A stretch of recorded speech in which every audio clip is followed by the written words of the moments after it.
Matt, tell me this. Who had the more impressive Game 5? Was it Embiid or Jokic? I think although we take Jokic's greatness and numbers for granted sometimes, and he surpassed the great Wilt Chamberlain for all-time triple-doubles in the playoffs by centers, I think it was Embiid. They went into Boston. From the jump, they played with force. Embiid was scoring on all three levels. And to me, the most impressive thing that he did yesterday was his defensive presence, the way he was able to change shots, the chase down block he had on Jaylen Brown, which would have been a for sure layup, is something that'll stick in my head for a long time. When you have your superstar giving all-out effort. I got a chance to play with Kobe, and obviously Embiid is beat up too. And when I used to see Kobe play beat up and would do crazy things, that brings the team together, and you're willing to run through a wall if your superstar is laying on the line like that at this time of the season. So I really loved what Embiid did on both sides of the floor. It was definitely an MVP statement type game. Totally agree with everything you said, Matt. That's a tremendous breakdown on his impact in the game last night. There's a couple reasons I also would go with Embiid. I just think looking at the franchise, looking at Embiid's history in the postseason, Harden's history in the postseason, what's at stake, right, in that game, in that moment? You know you've got one more game at home in this series. For him to come out and I thought set the tone right off the bat. Go beat them up on the offensive glass. Throw guys around. He got an offensive rebound and a putback at the beginning of that game with 4 jerseys around him, and he literally just tossed them to the side, collected it, put it back in. Then he comes down. Let me go to my mid-range. Let me go into the post and draw foul after foul after foul. And on top of it, the defensive presence. I just felt like the message he sent to everybody in that building, but particularly his own teammates, was, I refuse to let this team lose. I will do whatever it takes to make sure we win this game. And just how monumental the moment is based on their history since he's been there in the postseason. This was a critical breakthrough. This was an enormous game. And for him to answer the call, I thought his teammates just got in line behind him, JJ. Well, listen, I'm not taking the bait on this one, and I know I told the producers I'd actually give an answer. But look, they're equally as impressive. And the thing with Jokic. This is first No, take. hold on. I want to say something about Jokic real quick. Don't take a take. Dual take. No, as Legs always says, both can be true. You know, there can be a little bit of truth in both. No, and listen. So well. I want to say something on Jokic though, because this is to me a little bit of an adjustment from Game 4 to Game 5. So Game 4, he goes for 53. He's primarily in one-on-one coverage. They're playing through him in the post, you know, and they lose the game.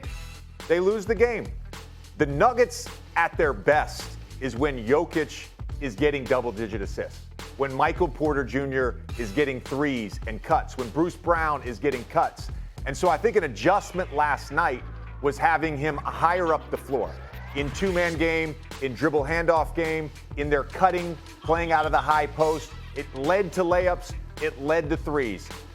Can't discredit his performance. I think I am more impressed, though, with Joel Embiid for the simple fact that he is playing through a sprained knee, and his defense last night was dominant. The Celtics last night, 8 for 26 when Embiid was the primary defender, and 4 for 15 when he contested a shot.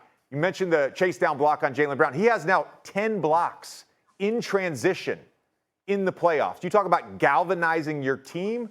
Joel Embiid is doing that right now.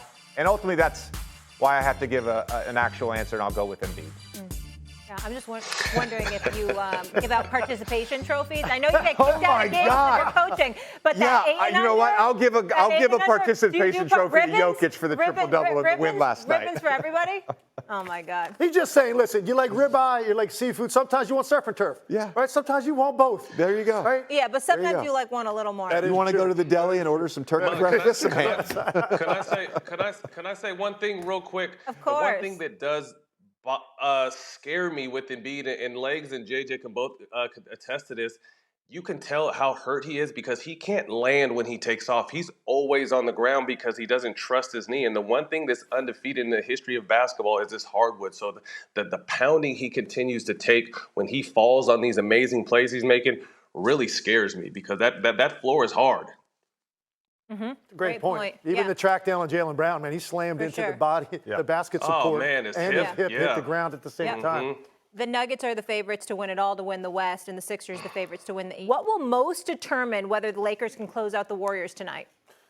Making sure that the first question I get tomorrow or tonight after the game does not have Klay Thompson's name in it. If the first question I get after this game has Klay Thompson's name in it, the Lakers are in trouble. So for me, that means continuing to make sure that this guy does not go off. Look, he can be good, and he's going to make shots, and I expect him to be. But you also know he's capable of being the complete tipping point in any game and in a series. So the last thing you want to see is Klay Thompson get going early, find that rhythm where now, he's getting those balls that he's catching shoulder height and the ball's released, a nanosecond later with no recovery because he's that certain of the outcome. Right now, I'm not saying Klay Thompson's questioning himself, but he's certainly questioning how am I going to get shots and clean looks and find a way, to go be there for my guys because they need me. So that's the answer for me because they're not going to ask a question about Klay Thompson in a negative way because if the Lakers win it, the question will be about Anthony Davis or LeBron James or something else. So my point is, if that's the first thing you're hearing, the Lakers are in trouble. So that's what I'm doing, targeting Klay, try to make sure he does not go off, JJ. For me, the Lakers' success in the postseason, the success potentially of winning a championship, a lot of that comes down to Anthony Davis. And it's not just his output and production on the offensive end of the floor, it's the defensive end as well. So for me, it starts with, is he efficient? Is he productive? Is he getting the ball in his spots offensively? So far, the Golden State Warriors have had a real tough time with Anthony Davis on that end of the floor.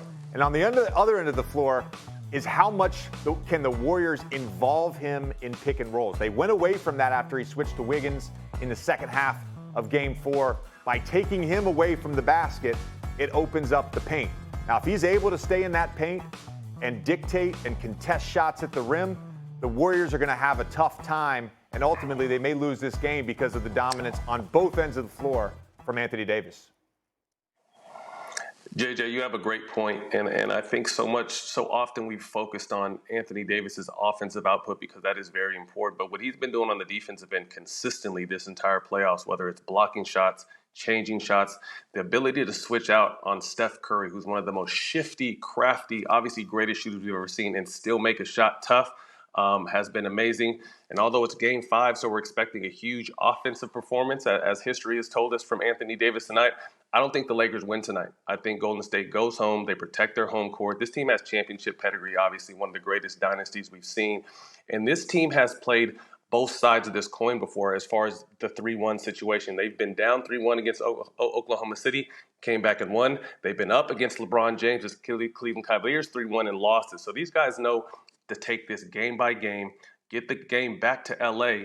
And I'll tell you this, if they're able to get back to the Bay for Game 7, the Lakers are in trouble. All right, Matt, you weren't here earlier, but JJ had a list, and he was asked to rank the top 5 title threats. Just marinate on that for a moment, Matt, and I just want to know your thoughts on it. I mean, it's hard to argue with that. I think it's crazy how much, whether it be media, society, we overlook Denver. Denver is such a good team. They're just not an exciting team. But I like Denver. I love the Lakers. I think if the Lakers are able to get by the Warriors, that next round matchup between Denver and the Lakers are going to be a clash of the Titans. That's going to be fun. So JJ's very often JJ's wrong, and I've known him for a while. Not very often. Excuse me. Not very often. Hey, Matt, I have a question. I like the way you said it the first time. Do you have any stories for us of JJ when you played with him? Because you played with him 2 stops, right? Oh, JJ. Do you have any good stories for us? No, I need JJ's some. JJ. I just didn't think I was gonna like JJ because I don't. Like, you look at most Duke guys, you're like, and JJ was one of those guys that just naturally.